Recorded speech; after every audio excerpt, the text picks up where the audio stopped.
Today, dear friends, I'd like to share something meaningful with you, something I hope resonates with your heart, especially if you're in your golden years, reflecting on a long life filled with ups and downs.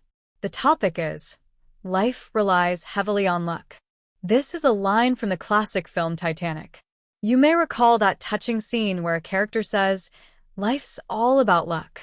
And truly, how often do we see that sentiment proven true?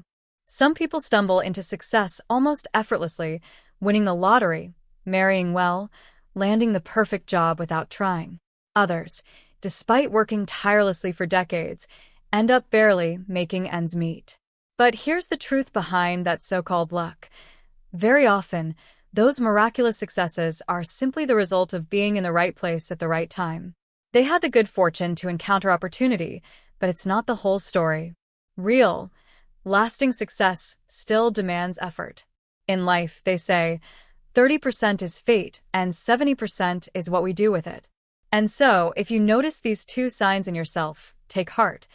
They mean you're working your way out of hard times by your own effort.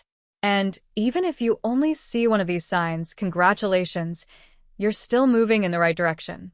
First sign, you've learned to care for yourself. Truly care for yourself. Love yourself. Accept yourself. Not in some vain or selfish way, but in a deep, meaningful, life-affirming way. The late Reverend Carl Jenkins, a well-known spiritual counselor in Vermont, used to say, "Self-love is not arrogance. It's sacred." Caring for yourself isn't about indulgence. It's about recognizing your own worth. When you learn to be kind to yourself, when you start forgiving your own mistakes and tending to your needs, your entire inner world shifts. Your energy becomes stronger. Your spirit lighter. Your soul freer. Often, especially those of us from older generations, were raised to put everyone else first. We cared for our children, partners, co-workers, friends. We showed up for church committees, fundraisers, PTA meetings, and hospital volunteer shifts.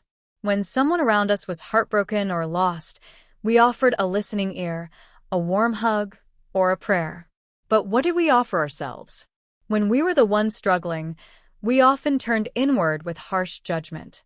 Why am I so foolish? Why did I say that? Why can't I do better? These thoughts become mental shackles. We would never say such things to a dear friend, yet we spoke them silently to ourselves. Self-love means extending the same grace to yourself that you freely offer others. It's sitting with your pain, your worry, your regret, and gently saying, "It's okay. You're still worthy." Remember this. You are not selfish for caring for yourself. You are healing. You are reclaiming. You are saying, "I matter too." There's a story I heard from a friend in Colorado, a retired teacher named Martha. She once told her adopted grandson, Jimmy, who was growing up in the foster care system, that he was like a river stone. Smooth, worn, maybe overlooked. But in the right light and the right setting, it could be mistaken for a gem. One day, she gave him an ordinary-looking rock and asked him to take it to the weekend flea market. She said, "Just sit with it and see what happens. But no matter what, don't sell it." To his surprise, people stopped by and offered him money. $5, $10, even $20. Jimmy couldn't believe it. The next weekend, she sent him to an antique fair. There, someone offered $200. Finally, she had him bring the rock to a jeweler's convention, where a collector offered over $1,000, thinking it might be an uncut gem. Jimmy rushed home, eyes wide, and asked Martha, "Why would someone pay so much for something so plain?" She smiled and said, "This rock didn't change. Only the place and the perception did. That's how you are too. Your value never diminished. You just needed to be seen by the right eyes. But more importantly, you needed to see yourself that way." So ask yourself, are you treating yourself like a forgotten pebble or like a precious stone? That shift from disregard to self-recognition is the difference between surviving and truly thriving. Second sign, you've learned to appreciate and affirm yourself. Yes, life is imperfect. Always will be. But when you learn to see and celebrate your own progress, no matter how small, you begin to grow in confidence. And confidence isn't just bravado. It's a quiet, steady belief in your own worth. Many seniors, especially in the US, have spent decades putting themselves last.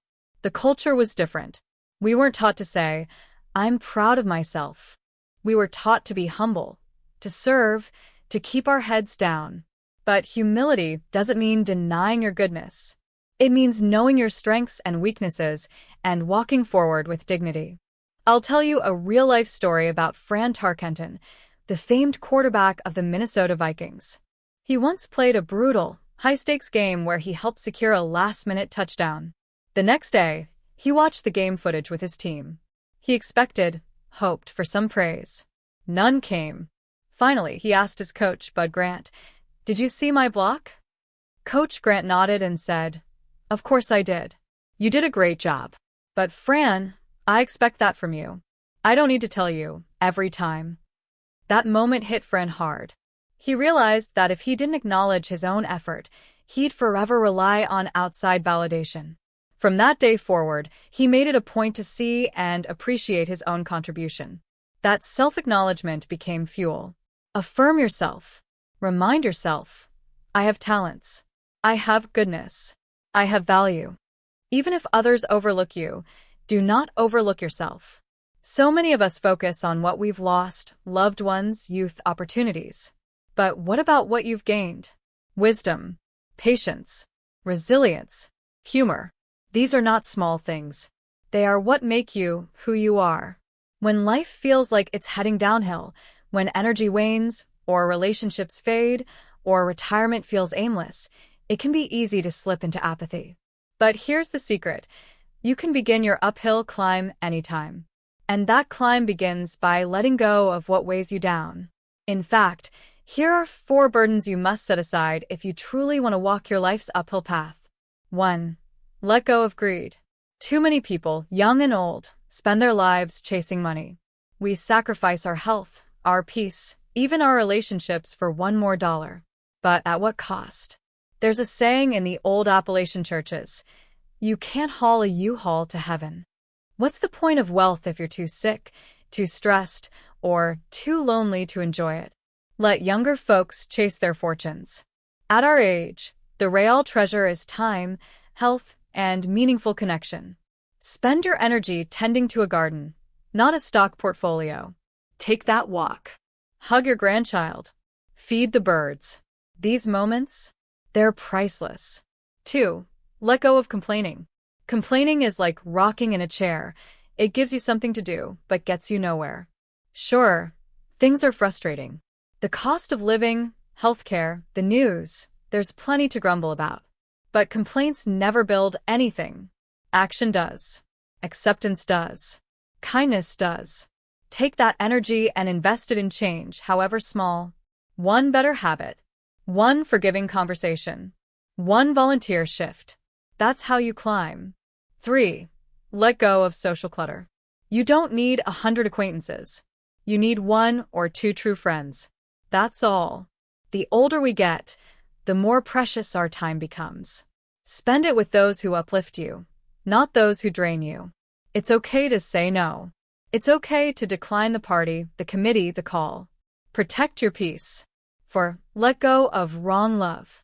This might be the hardest of all. Maybe you loved someone who didn't love you back. Maybe it was a relationship born of loneliness, not truth. Maybe it was an affair or a fantasy. Let it go. Wrong love will always leave you emptier than before.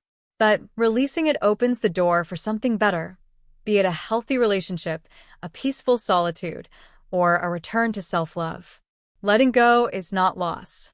It's freedom. And every time you lighten your load, you make more space for joy, grace, and growth. So to those of you listening, those in your 60s, 70s, 80s, or even 90s, know this, your story is not finished. You are still climbing. You are still valuable. You are still loved. Start with these steps. Love yourself deeply. Acknowledge your worth. Let go of what's weighing you down.